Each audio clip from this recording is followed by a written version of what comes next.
Hello everyone and welcome to Metagame Mastery, where it's not just about what the card does, but how it impacts the game.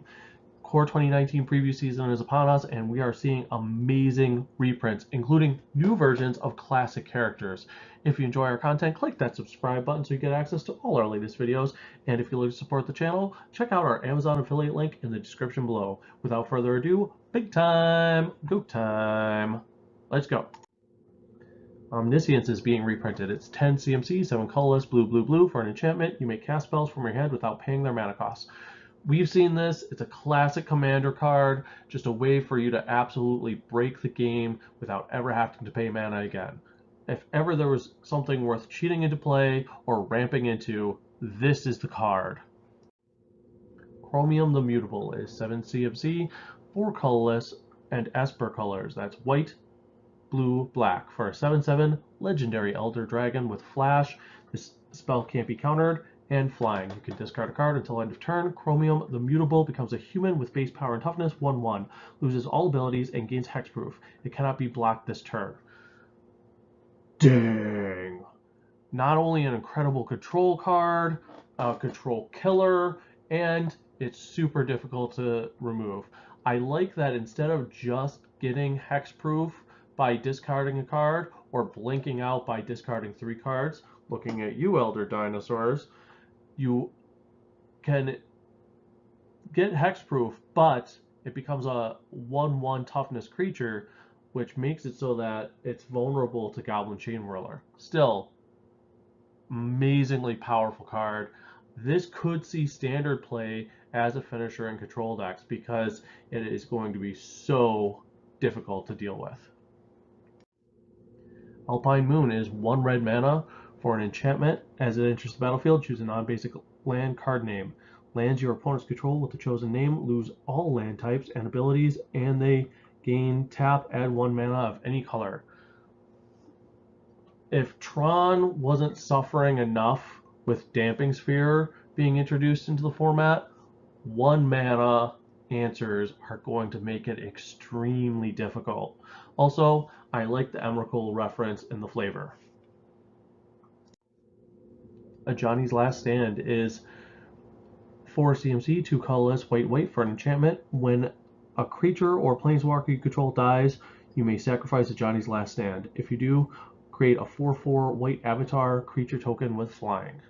When a spell or ability an opponent controls causes you to discard this card, if you control planes, create a 4/4 white avatar creature token with flying. So it really depends on where the meta goes. This could be a sideboard card, or it could never see play. Bone Dragon is 5 CMC, 3 colorless, black, black for a 5/4 dragon skeleton with flying. You can pay 3 colorless, black, black, exile 7 other cards from your graveyard, return Bone Dragon from your graveyard to the battlefield tapped. So this guy's actually pretty cool. You can mill him into your graveyard or discard him to various other card effects and still get him in play without losing any, without having to pay any additional mana. Of course, there is the 7 card requirement, but if you're milling or discarding from your hand, odds are you're going to populate your graveyard very quickly. Also, he's a threat that's very difficult to get rid of. This is a perfect example of why graveyard hate isn't going away when Scarab God rotates out of the format. Amulet of Safekeeping is 2 colorless mana for an artifact. Whenever you become the target of a spell or ability an opponent controls, counter that spell or ability unless its controller pays 1 colorless mana. Creature tokens get -1/-0. Man, Storm is getting brutalized this year.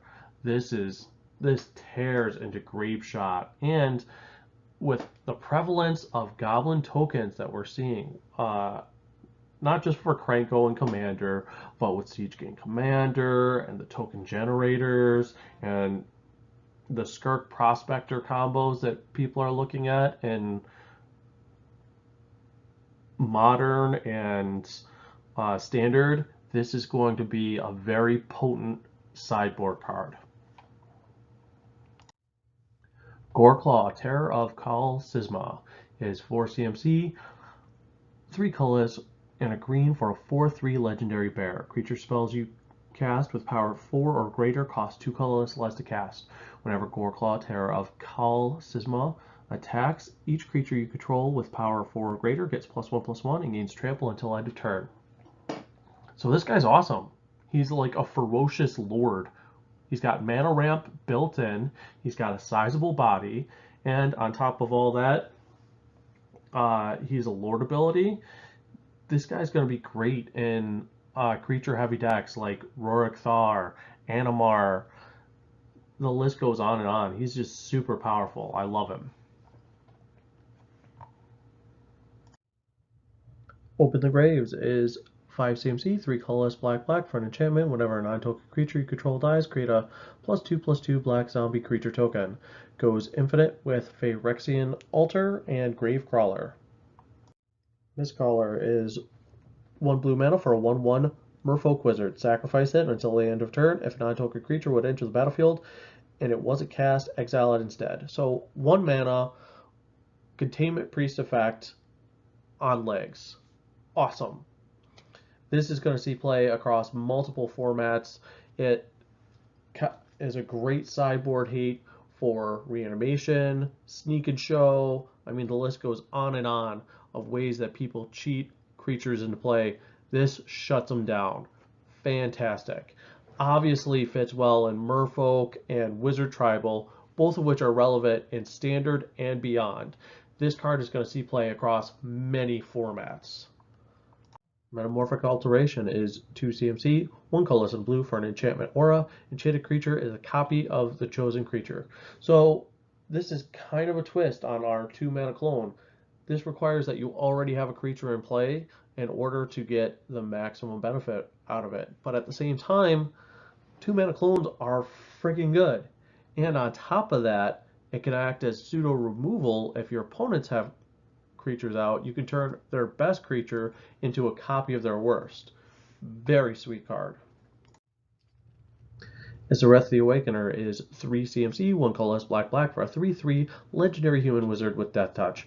Whenever she attacks, you can pay X. When you do, return target creature card with converted mana cost X from your graveyard to the battlefield with a corpse counter on it. If that creature would leave the battlefield, exile it instead of putting it anywhere else. So she's sweet. I mean, obviously she's a limited bomb, right? She's 3 CMC for a 3/3 with upside. And she's a repeatable reanimation source, getting you card advantage and value right out of your graveyard every single turn. She's a rattlesnake, she can defend you, she can force through damage, and on top of all that, she's an awesome commander for Brawl. Just really taking the reanimation archetype we've sort of been seeing hints at in previous sets and pushing it to a full-flown strategy. And top of everything else, she's going to be freaking amazing in Anala decks and Commander, because this will get you even more value bringing those creature cards back from your graveyard.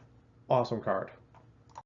Psychic Symbiote is 6 CMC, 4 colorless, blue-black for a 3/3 Nightmare Horror with flying. When it enters the battlefield, target opponent discards a card and you draw a card. Amazing limited card. This is going to go in every deck you have that's blue and black in sealed and draft. Outside of that, I think it's too expensive to make splash and constructed play, but I do like the card design and the fact that flavor-wise, this is going to fit right in with the Dimir cards and the upcoming Ravnica sets. Kudos, great design. Draconic Disciple is 3 CMC, 1 colorless, red-green for a 2/2 human shaman. You could tap it to add 1 mana of any color, or you could pay 7 colorless, tap it, sacrifice it, and create a 5/5 dragon creature token with flying. So this is actually kind of neat card design because you've got mana ramp early, and later on in the game when you have mana to burn, if this is still alive, you go ahead, pay 7, tap it, and you get a 5/5 dragon. Not super powerful, but at the same time, the different modes make it so that it's never a dead card in your hand either. Brawl Bash Ogre is 4 CMC, 2 colorless, black-red for a 3/3 Ogre Warrior with Menace. Whenever Brawl Bash Ogre attacks, you may sacrifice another creature. If you do, Brawl Bash Ogre gets +2/+2 until end of turn. So what we're kind of seeing is an Rakdos sacrifice theme that we got a couple hints at Dominaria being expanded upon here in Core 2019. Should be very interesting to see how that deck fleshes out as preview season continues. Aerial Engineer is 4 CMC, 2 colorless, white blue for a 2/4 human artificer. As long as you control an artifact, Aerial Engineer gets +2/+0 and has flying. So in the right loaded deck, this is super powerful. Unfortunately, you can't pick this early because you don't necessarily know that you'll have the artifacts you need in order to make this go. But later on, say if you pick this in pack 3 and you open it, this could be first pickable. And next we're going to take a look at a cycle of horses for every single color. Shield Mare is 3 CMC, 1 colorless, white for a 2/3 horse. Cannot be blocked by red creatures. When it enters the battlefield or becomes target of a spell or ability an opponent controls, you gain 3 life. Solid body, you're paying 3 mana for a 2/3. It can't be blocked by red creatures, so it's a bit of a hate card, but it has a generally good ability. You gain life as soon as it hits the board. And if ever they target with anything, you gain more life on top of that. Lots of value there. Very good card. Surge Mare is 2 blue mana for a 0/5 horsefish. It cannot be blocked by green creatures, and it deals damage to an opponent. You may draw a card. If you do, discard a card. You can pay 1 colorless and a blue. Surge Mare gets +2/-2 until end of turn. So you attack in with it. It's a 0/5. If they block it, odds are it will survive. If they don't block it, you can pay 1 colorless and a blue and get a loot. And deal 2 damage. Overall, just a really solid package for the cost. Plague Mare is 3 CMC, 1 colorless, black for a 2/2 Nightmare Horse. It cannot be blocked by white creatures, and when it enters the battlefield, creatures your opponents control get -1/-1 until end of turn. So we have black Goblin Chain Whirler. It's not quite as good as Goblin Chain Whirler. It's not a 3/3 for 3. It is just a 2/2. But not being able to be blocked by white creatures is a non-trivial ability. And the ability to wipe out your opponent's 1 toughness creatures is very solid. On a body, good card. Lightning Mare is 2 red mana for a 3/1 elemental horse. This spell can't be countered. It can't be blocked by blue creatures. You can pay 1 colorless and a red. It gets +1/+0 until end of turn. So it has pseudo fire breathing, maybe double costed fire breathing. It can't be countered, and you're getting a 3/1 for 2.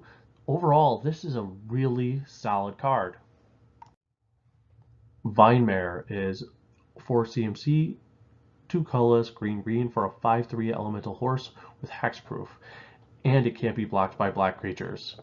Really good card. I mean, just having hexproof on a 5/3 body for 4, that's powerful. The not being able to be blocked by black creatures is a nice bonus on top of all that. This is going to be an absolute workhorse in limited. See what I did there? Diamond Bear is 2 colorless mana for a 1/3 artifact creature horse. As it enters the battlefield, choose a color. Whenever you cast a spell of the chosen color, you gain 1 life. Wow, repeatable life gain on a horse. I wonder what that will work well with. Oh yeah, Crested Sunmare is finally going to be relevant in Standard before it rotates out. Freaking fantastic. Well, that's it for today. If you enjoy our content, click that subscribe button so you get access to all our latest videos. And if you're looking to support the channel, check out our Amazon affiliate link in the description below. This has been Metagame Mastery. Peace!